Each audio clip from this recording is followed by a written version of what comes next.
Live mula rito sa PUP Santa Mesa, Manila. Ito ang Mulat Pilipinas. Church,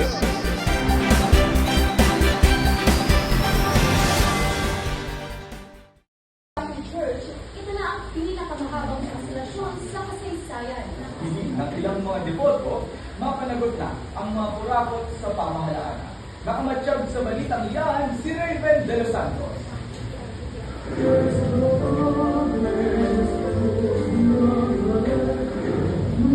kasaysayan ng Translasyon 2026 matapos abutin halos 31 oras bago naibalik ang imahe ng buong Jesus Nazareno sa Minor Basilica ng National Shrine ng Jesus Nazareno, Copiapo Church.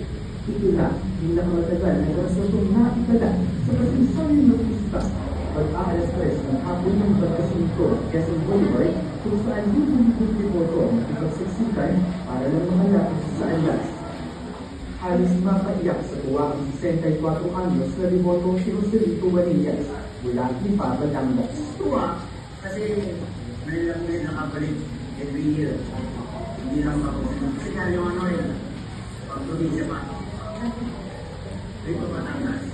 May dilim naman ang deboto si Nelson Signe na galing pa ng Cavite kasama ang kanyang asawa at anak.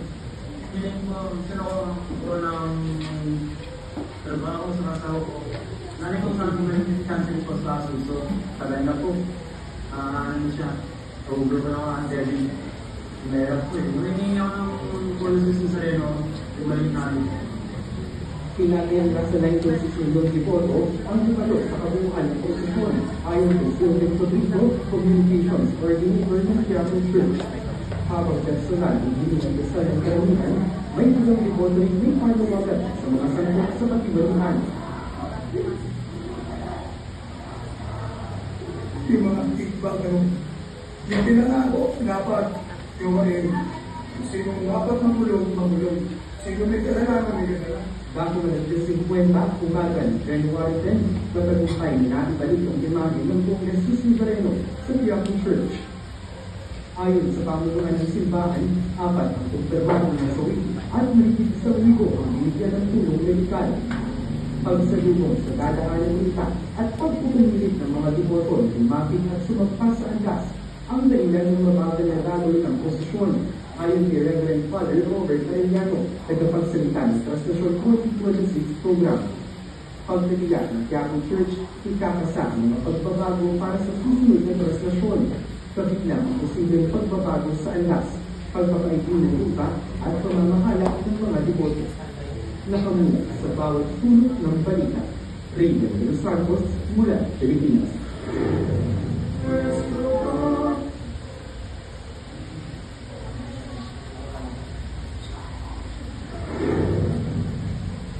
Sa kabila ng mga umiiral na issue sa bansa, mga Pilipinong naniniwalang may mapapanagot sa flood control scandal na bawasan ayon sa pinaka-latest na survey.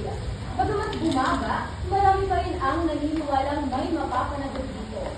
Batay sa isinagawang survey ng Pulse Asia noong December 12 to 15, nasa 59% pa rin ang naniniwalang may mapapanagot ng mga atuwaling opisyal sa gobyerno, habang 28% ang hindi makapagsabi at 13% naman ang naniniwalang wala nang mananagot.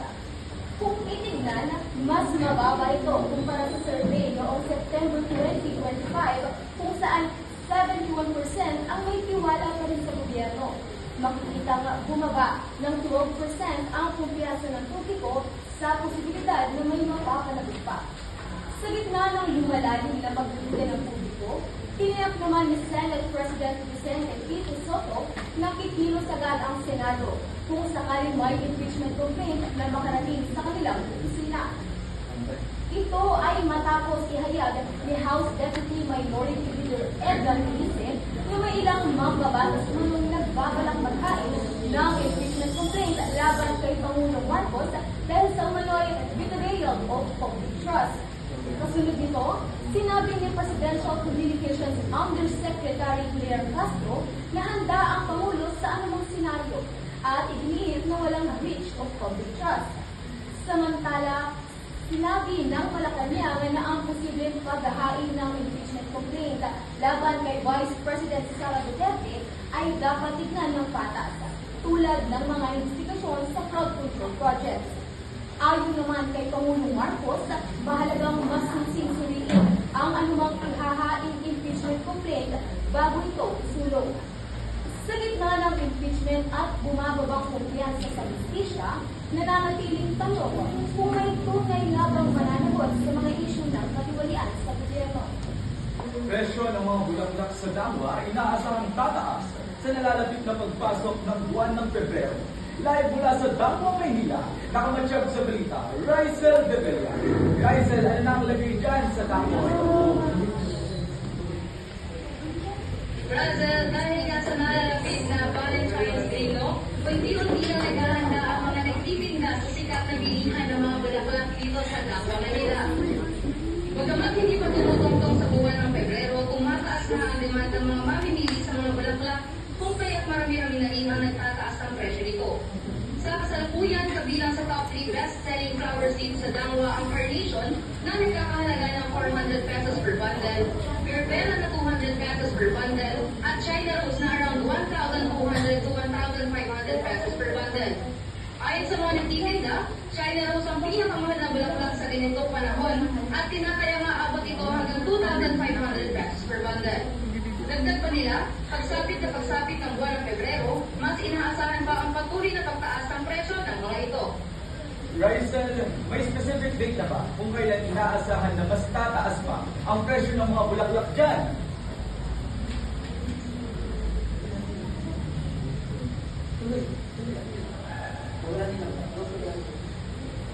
Yes, Radel. Yes, Radel. Ayon nga sa ilan nating mga nakapanayam kanina, around February 8 or February 9, ang ating pinakang pagtaas ng presyo ng mga bulaklak dito at iyon ay magdedire-diretso na hanggang sa mismong araw ng Valentine's Day. Dahil sa Dangwa, maraming salamat, Rysel de Villa. Susunod, malawakang protesta sa bansang Iran na may sa karanisan. Bulkan ngayon at ang iba pang mga bulkan nasa mahigit pinta na pagbabantay ngayon ng ibon. Ilan ang iba pang mga batalya sa pagpapalik ng mula Pilipinas.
Sa malawakang protesta sa Iran, human rights activists sa US ang nababahala sa walang kabilang dito. Nakamatiyag sa balitang Iran at Daniel Pistoles.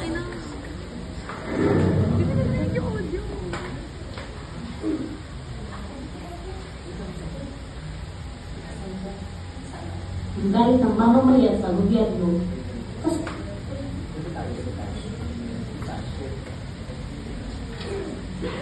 Lugar, kabilang na ang Iran, layunin umano ng blackout na pigilan ang pagkalat ng mga larawan at ebidensya ng mga nagaganap sa bansa. Sa kabila ng internet blackout at nagiging ang paggugulo ng mga otoridad, patuloy pa rin lumalakas ang mga protesta kung pakiramdaman si US President Donald Trump na sa suporta sa mga nagpoprotesta. at nagbanta ng masunod aksyong militar laban sa pamahalaan ng Iran kung magpapatuloy ang karahasan. Inikayat din ni Trump ang mga nagpoprotesta na agawin ang kontrol sa pamahalaan ng gobyerno.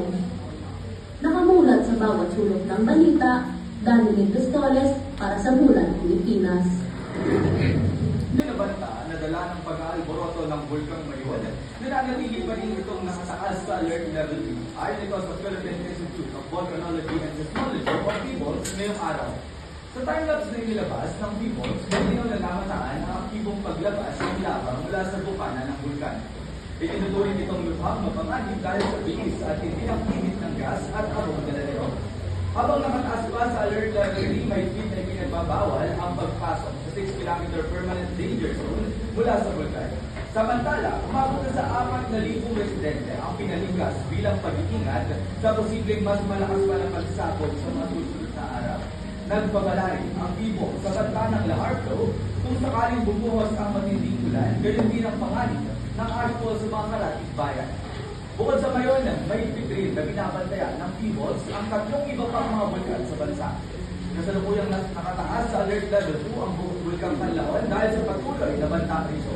Sa pinakahuling tala, nakaranas ng sunod-sunod ng mga pagdilig sa paligid ng Kanlaon at mga pagbuga ng pusok sa bunganga nito. Samantala, bagamat may na-monitor din pagyanig sa Bulkang Bulusan at Bulkang Taal, nananatiling nasa alert level 1 ang mga ito. Pinapayuhan ng PIVOLS sa publiko, lalo na ang mga residente malapit sa lugar na maging mapagmadya at sundin ang mga babala ng mga otoridad.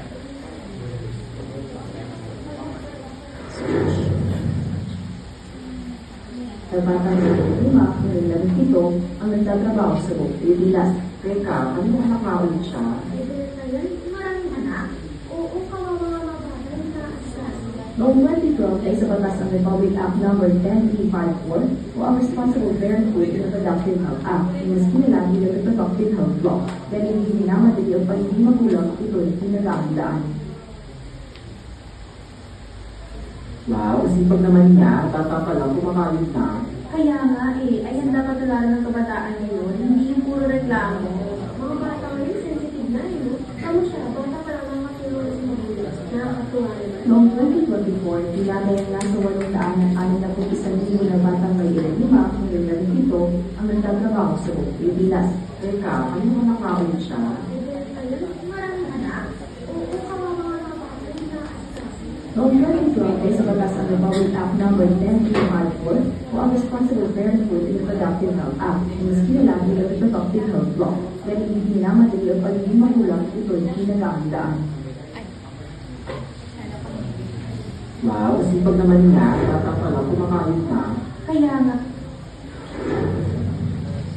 Tala ang mga kaso ng pinatatakutang super flu sa ilang bahagi ng Maynila. Ilang residente at estudyante naman ang nakaramdam ng pangamba dahil sa mga kasong mala ng kaso. Nakamantyag sa balitang yan ang Ruth at Rosalia. ang tapos sa mga nangyayari po kami pagsalubong sa pag-ibang 6, nagtukan ng ibong ibon at pangkasong ng ibong sa ilang mga pinigyo. Sa pagpasok ng taon, takot ang pag-aalala ng damdaman ng mga estudyante nasan sa Mesa Manila. Ito ay matapos ng discovery na mayroong kumakalat ngayon na super flu. Dahil nagkaroon po ako ng upuan sila sa Bansusa, aware po ako na maraming nagkakatakot po. Nag-remarkal po sa palagay ko na maraming nagkakatakot pagpaglamig sa akin since sanay na po tayo sa libot. So yung change po ng climate, I think ano po siya, factor po siya. Paglalagay din ako, okay, ginawa ko yung life ito para pagkakapulit natin sa final.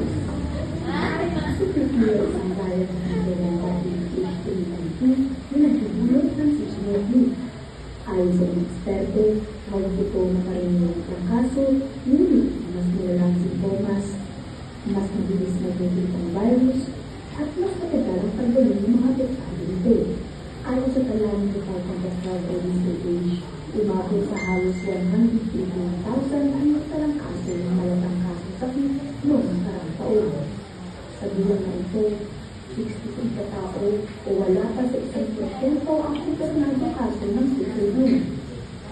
Tinutulungan naman ng DOH na lahat ng naglalahati ng super group mula noong nakaraang taon hanggang sa kasalukuyan ay fully recovered na o tuluyang gumaling. Nilinaw din ng DOH na huwag magpanik at walang dapat ikabahala ang publiko. Isipin ng mga pang-isip ng Pebrero, ngunit hindi kinakailangan ng pagkikira ng mga outbreak. Ayon sa Resya, kabilang ito sa mga seasonal occurrence kung saan ang pagbabago ng temperatura ay nakakaapekto sa humidity o dami ng tubig sa hangin na nagpupulot ng pangalan ng ilong, pagkakaroon ng sipon, at kailangan ng lalamunan. Kaya naman paalala ng DOH sa mga Pilipinong pupunta sa dalawang lugar.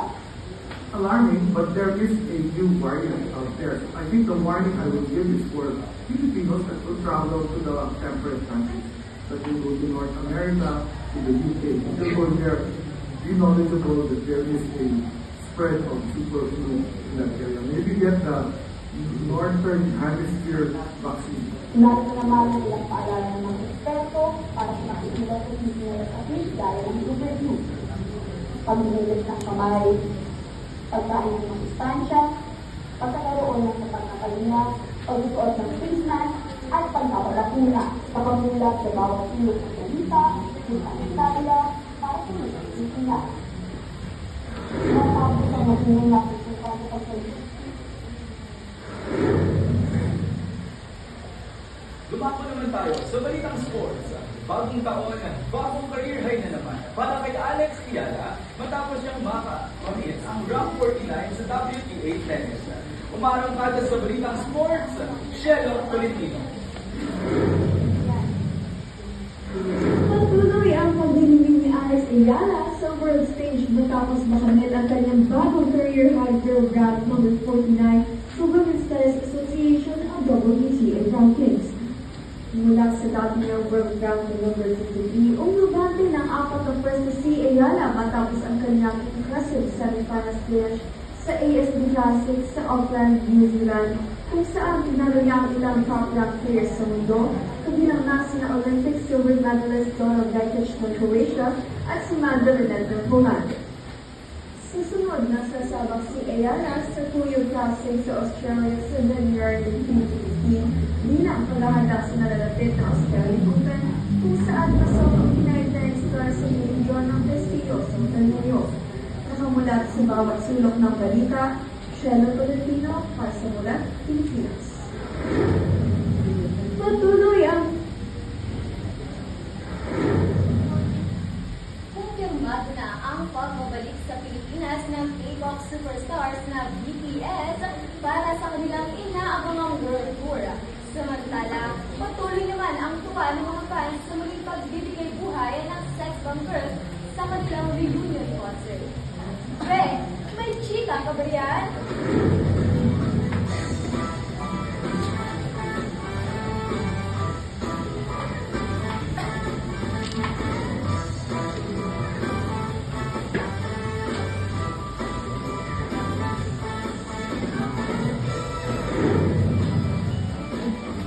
Siyempre naman, Ben, may chika! The long wait is over para sa mga fellow armies. Muling magbabalik sa Pilipinas ang K-pop supergroup na Bangtan Sonidad o BTS bilang bahagi ng kanilang inanunciong world tour kung saan kabilaan pa nila sa Asia Songs. Nakatakda ang kanilang concert sa March 15 at 14, 2027. Balik world stage ang BTS matapos ang matagal na hayakot sa buong grupo upang magsalubing sa Korean military at mag-focus sa kanya-kanyang solo projects. Matatanda ang taong 2017 pa ang huling pagbisita ng BTS sa bansa para sa kanilang The Women's Tour. At ngayon na magbabalik Pinas ang grupo, labis ang tuwa at excitement ng mga fellow armies at netizens dahil matapos ang halos isang dekada, muli nilang masisilayan ng live ang 7 miyembro ng grupo. Inaabangan na rin ng armies ang kanilang bagong album na nakatakdang ilabas sa March 20. Samantala, tuloy naman ang nostalgia fever sa muling pagkabalik at tablado ng Sex Bomb Girls matapos makumpirma ang ikalimang gabi ng kanilang Get Get Out reunion concert. Ito ay matapos inanunsyo ni Rochelle Pangilinan, isa sa mga miyembro ng Sex Bomb, sa kanilang Facebook post na nakaschedule na ang round 5 ng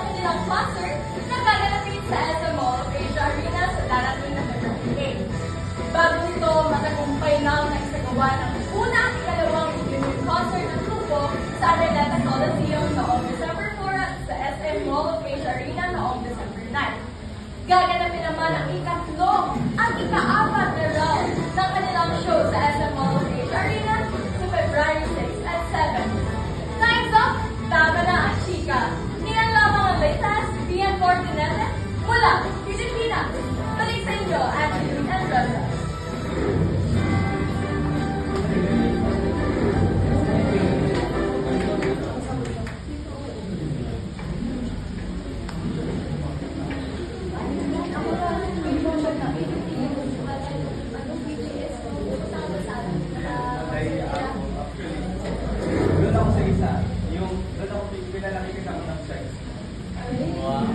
Ipakama naman kami dyan ng spaghetti pa ba? Mga kababayan, yan po ang mga balitang nakalap ngayong araw ng Miyerkules. Sa ngalan ng makatarungang balitaan, ako po ang inyong lingkod, Russell Tibor. Para sa mas pinaiting na serbisyo sa publiko, ako si Angeline Bano. Ito ang Mula Pilipinas.